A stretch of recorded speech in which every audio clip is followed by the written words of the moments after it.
आंबोळी उत्तप्पा करणार आहे, त्यासाठी मी एक मोठी वाटी तांदूळ घेतलेले आहे आणि एक मोठा चमचा मेथी दाणा, 3 ते 4 पाण्याने हे मी धुवून घेणार आहे तांदूळ आणि मेथी दाणा। तांदूळ हा मी 2-3 पाण्याने धुवून घेतलेला आहे। हा तांदूळ मी साधाच वापरलेला आहे, इडली डोश्याला वापरतो आपण तो, तुम्ही रेशनिंगचा वापरला तरी चालेल। हा मी 6 ते 7 तास भिजत ठेवणार आहे।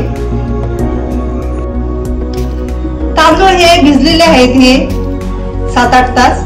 आता मी हे मिक्सरला बारीक करणार आहे।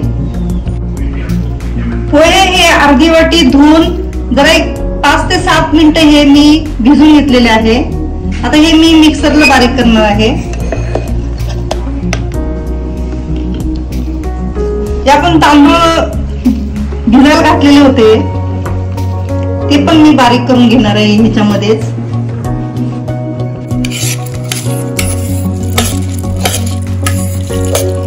पोहे घातल्यामुळे हे आंबोळीचे डोसे असे खूप छान होतात। त्याच्यामध्ये तुम्ही उडीद डाळ जरी मूठभर टाकली तरी पण चालेल। तांदळाचं हे बॅटर मी असं चांगलं असं स्मूथ करून घेतलेलं आहे, एकदम असं बारीक करून घ्यायचं आहे। 7 ते 8 तास हे मी फर्मेंट करण्यासाठी ठेवणार आहे। मी हे फर्मेंट करून घेतलेलं आहे, छान असं फुगलेलं आहे। आता याच्यामध्ये मी 1 चमचा मीठ घालून घेते चवीनुसार।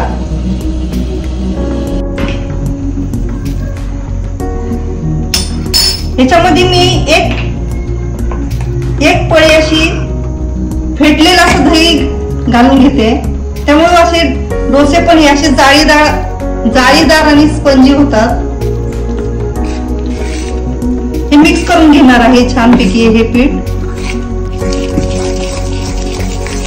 1-2 मिनिटं हे पीठ मी असं फेटून घेणार आहे।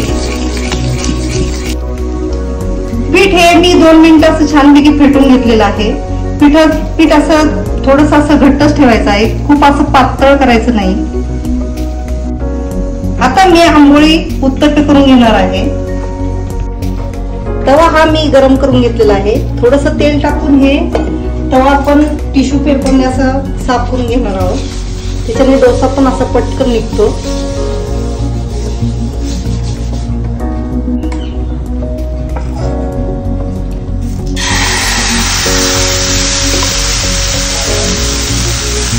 दोन पळे ह्या टाकून घेतलेले आहेत मी, थोडस त्याला आपण मोठा करूया।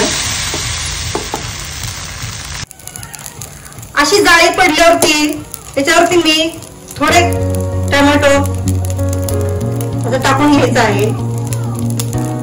आवडीनुसार तुम्ही हा कमी जास्त टाकू शकता।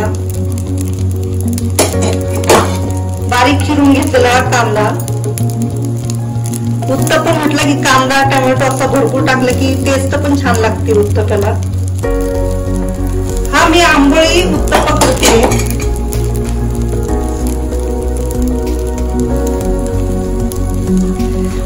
हिरवी मिरची कमी जास्त तुम्ही टाका, किंवा जर लहान मुलं खाणार असतील तर नाही टाकली तरी चालेल।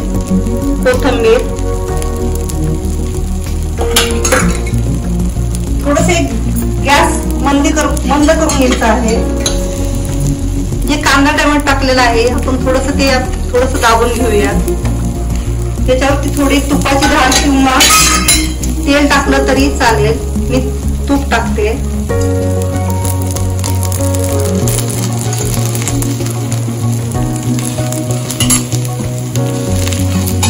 1-2 मिनिटं हे झाकून ठेवायचं आहे, बंद गॅस करायचा आहे। उत्तप्पा हा मी उलटा करून घेते, दोन्ही साईडने असा तो छान असा खरपूस असा भाजून घ्यायचा आहे। डोसा हा 1-2 मिनिटं मी दुसऱ्या बाजूने पण भाजून घेतलेला आहे। डोसा हा तयार झालेला आहे, मी हा काढून घेते ताटामध्ये।